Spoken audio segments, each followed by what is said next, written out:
మా latest videos కోసం మా ఈ తెలుగు న్యూస్ ఛానల్ సబ్స్క్రైబ్ చేసి గంట సింబల్ యాక్టివేట్ చేసుకోండి. శుక్రవారం రోజు ఏం చేసినా చేయకపోయినా ఈ చెట్టును తాకితే చాలు లక్ష్మీదేవి అనుగ్రహం కలుగుతుంది. లక్ష్మీదేవి మీ ఇంట్లో తిష్ట వేస్తుంది. మీ ఇల్లంతా అఖండ ఐశ్వర్యంతో నిండిపోతుంది. మీకు ఉన్న దరిద్ర బాధలన్నీ కూడా పోతాయి, కష్టాలన్నీ పోతాయి. మీరు ఎప్పటి నుండో అనుభవిస్తున్న సమస్యల నుండి బయటపడగలుగుతారు. కోరిన కోరికలు నెరవేరుతాయి. తరతరాలకు తరగని ఐశ్వర్యం వస్తుంది. హిందువులు అన్ని జీవాల్లోనూ దేవుణ్ణి చూస్తారు. అందువలనే ఆవులు వంటివి పూజనీయ జంతువులయ్యాయి. అలాగే కొన్ని పర్వతాలు పుణ్యస్థలాలయ్యాయి. కొన్ని నదులు పుణ్య నదులయ్యాయి. వాటికి ఆ పవిత్రత ఏ విధంగా వచ్చిందో వివరించే కథలు కూడా ఉన్నాయి. అలాగే చెట్లల్లో కూడా దేవుణ్ణి చూస్తారు. కొన్ని చెట్లను దేవతా వృక్షాలన్నారు. నిజానికి చెట్లు భూమి మీద సౌరశక్తిని గ్రహించుకునే కేంద్రాల్లో ముఖ్యమైనవి. అవి మనకు కాయలు, పండ్లు, పువ్వులు, ఔషధాలు ఇవ్వటంతో పాటు వంట చెరుకు వంటివి ఇచ్చి మానవాళి మనుగడకు ఎంతగానో తోడ్పడుతూ ఉన్నాయి. అయితే చెట్లకు కూడా మనుషుల మాదిరి ఆనందము, బాధ వంటివి ఉంటాయని మనువు పేర్కొన్నారు. ఈ విషయం ఆధునిక విజ్ఞాన శాస్త్రరీత్యా కూడా నిరూపితమైంది. భారతీయ ఋషులు సైతం కొన్ని వృక్షాలను పవిత్రమైనవిగా పేర్కొన్నారు. మన భారత భూమిలో అనేక రకాలైన మొక్కలు, వృక్షాలు ఉన్నాయి. వాటిల్లో చాలా రకాల శక్తులు దాగి ఉన్నాయి. మొక్కలు, వృక్షాలు అనేవి మానవ జాతి కోసం ఈశ్వరుడు ఇచ్చిన వరంగా మనం చెప్పుకోవచ్చు. మొక్కలు, వృక్షాలు ఆక్సిజన్ని వదులుతాయి, శుద్ధమైన గాలిని ఇస్తాయి. మొక్కల్లో అనేక చమత్కార గుణాలు ఉన్నాయి. మొక్కల యొక్క పూలు, ఫలాలను మనం అనేక రోగాల విముక్తి కోసం కూడా వినియోగిస్తూ ఉంటాము. చాలా ఏళ్లుగా తగ్గని మొండి రోగాలను కూడా ఔషధాలు తగ్గిస్తాయి. అయితే కొన్ని మొక్కలను తాకితేనే చాలు దౌర్భాగ్యం, దరిద్రం పోతాయి అని శాస్త్రాలు చెప్తూ ఉన్నాయి. అంతేకాదు కొన్ని రకాల మొక్కల దగ్గరకు వెళ్ళి నిలబడితే చాలు మనశ్శాంతి కలుగుతుంది. ఇంకొన్ని రకాల మొక్కల దగ్గరకు వెళ్ళి గాలిని పీల్చుకుంటే ఆరోగ్యం మెరుగుపడుతుందని ఆయుర్వేద శాస్త్రాలు కూడా చెప్తూ ఉన్నాయి. కనుక మొక్కలు చాలా విశిష్టమైనవి. ప్రతి మొక్క గొప్పదే. దేని ప్రత్యేకత దానికి ఉంటుంది. ఏ మొక్కను కూడా పనికిరాదు అని చెప్పడానికి లేదు.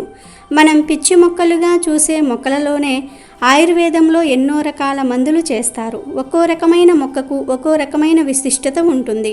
అయితే లక్ష్మీదేవికి ఎంతో ఇష్టమైన శుక్రవారం రోజు ఏం చేసినా చేయకపోయినా ఈ మొక్కను తాకితే చాలు కష్టాలు, బాధలు పోతాయి. లక్ష్మీదేవి అనుగ్రహంతో తరతరాలకు తరగని సంపదలు వస్తాయని పండితులు చెప్తున్నారు. మరి ఆ మొక్క ఏమిటో ఇప్పుడు మనం ఈ వీడియోలో వివరంగా తెలుసుకుందాం. అంతకన్నా ముందు లక్ష్మీదేవిని పూజించటం ఆపేస్తే ఏం జరుగుతుందో తెలిపే పవిత్ర కథను విందాం. ఫ్రెండ్స్, ఫస్ట్ అయితే వీడియోకి ఒక లైక్ కొట్టి మా ఛానల్ని సబ్స్క్రైబ్ చేసుకుని మాకు సపోర్ట్ చేయండి. పూర్వం రామయ్య, సీతమ్మ అనే ఇద్దరు దంపతులు ఉండేవారు. వీరు రామాపురం గ్రామ నివాసులు. వారు ధనవంతులు.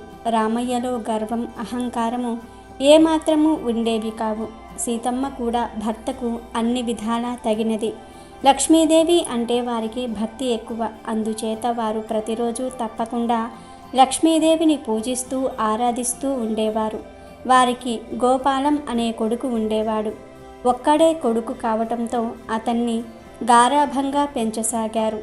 గోపాలం కొంతకాలానికి పెద్దవాడయ్యాడు. ఆ సమయంలో ఒకసారి సీతమ్మ రామయ్యతో, ఏమండి, మన వాడికి పెళ్లి చేస్తే బాగుంటుంది కదా.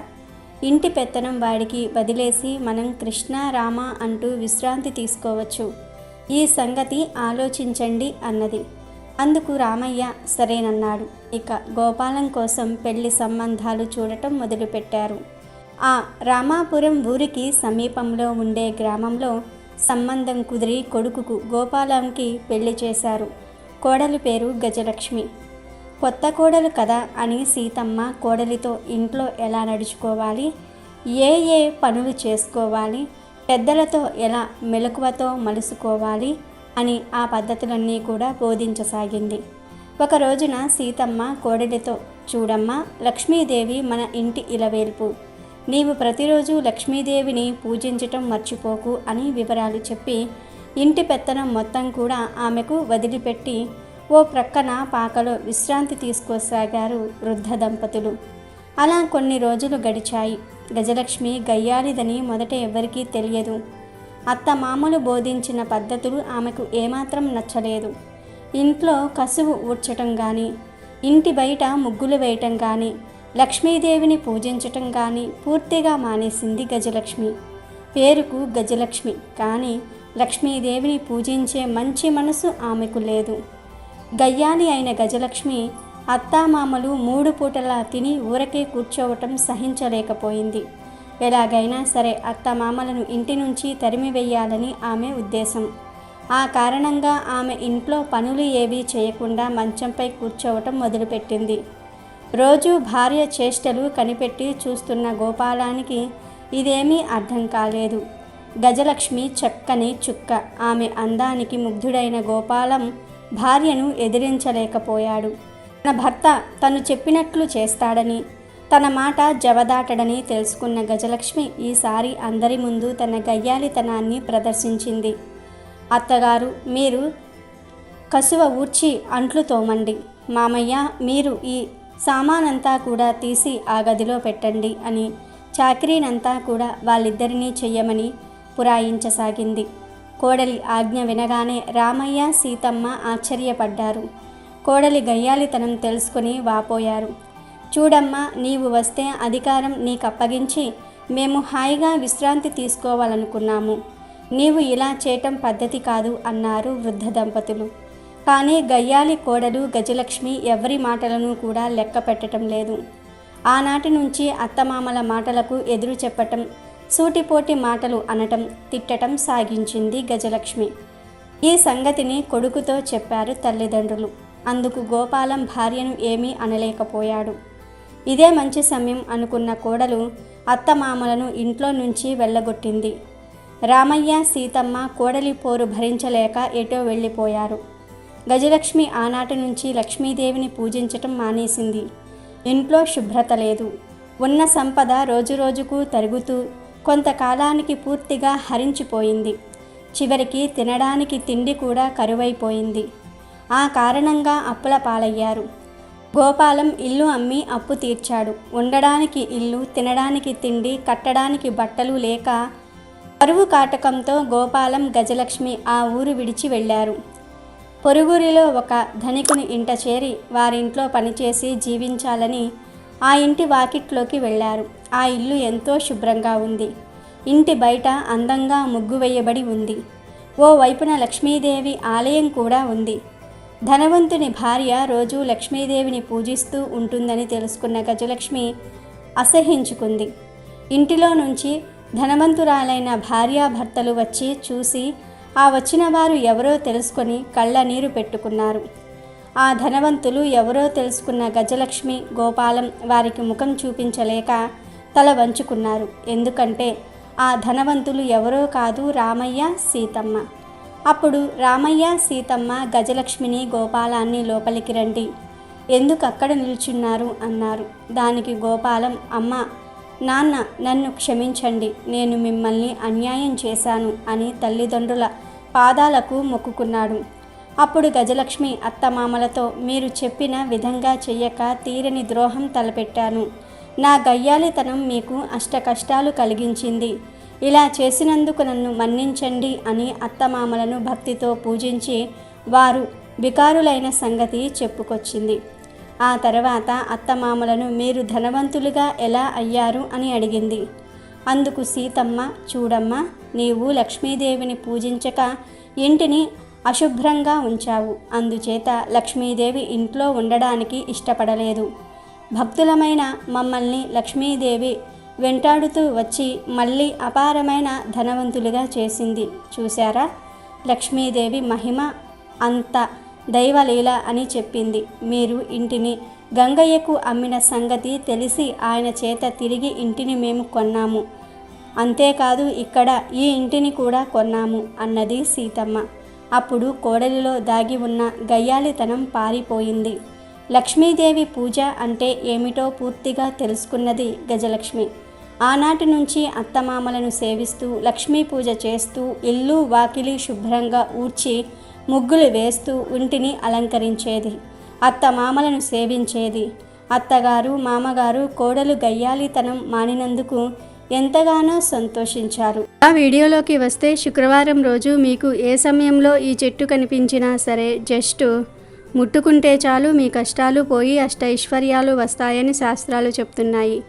మరి ఆ చెట్టు ఏమిటి అంటే మందార చెట్టు. శుక్రవారం రోజు మీకు ఏ రంగు మందార పువ్వుల చెట్టు కనిపించినా వెంటనే ఆ మందార చెట్టుకు నమస్కారం చేసుకుని మందార చెట్టును 3 సార్లు తాకండి. శుక్రవారం రోజు మందార చెట్టును ఎంత ఎక్కువ సార్లు తాకితే అంత ఎక్కువ ధనం వస్తుంది. కుదిరితే మందార చెట్టుకు కొన్ని నీళ్లు పోయండి. ఆ నీటిలో ఆవు పాలు కలిపి పోయండి. మందార చెట్టు మీద శుక్రవారం రోజు లక్ష్మీదేవి ఉంటుంది కనుక శుక్రవారం రోజు మీకు మందార చెట్టు కనిపించిన లేదా మీ ఇంటికి దగ్గరలో మందార చెట్టు ఉన్నా ఆ చెట్టు దగ్గరకు వెళ్ళి ముందు చెంబుతో నీళ్లు సమర్పించండి. ఆ తర్వాత మీకు ఏమైనా కష్టాలు ఉంటే ఆ కష్టాలు తీరిపోవాలని సంకల్పం చెప్పుకోండి. లేదా తీరని కోరికలు ఉంటే ఆ కోరికలు తీరాలని సంకల్పం చెప్పుకోండి. అలా సంకల్పం చెప్పుకున్న తర్వాత మందార చెట్టును తాకండి. వీలైనన్ని సార్లు తాకండి. ఎంత ఎక్కువ తాకితే అంత మంచిది. ఆడవారైతే ఒక మందార పువ్వును తీసి జడలో పెట్టుకుంటే లక్ష్మీ అనుగ్రహం కలుగుతుంది. ఇక ఆ తర్వాత కాసేపు మందార చెట్టు దగ్గర కూర్చోండి. 5 నిమిషాల తర్వాత ఇంటికి వెళ్ళిపోండి. శుక్రవారం రోజు ఇలా చేస్తే లక్ష్మీ అనుగ్రహం కలుగుతుంది.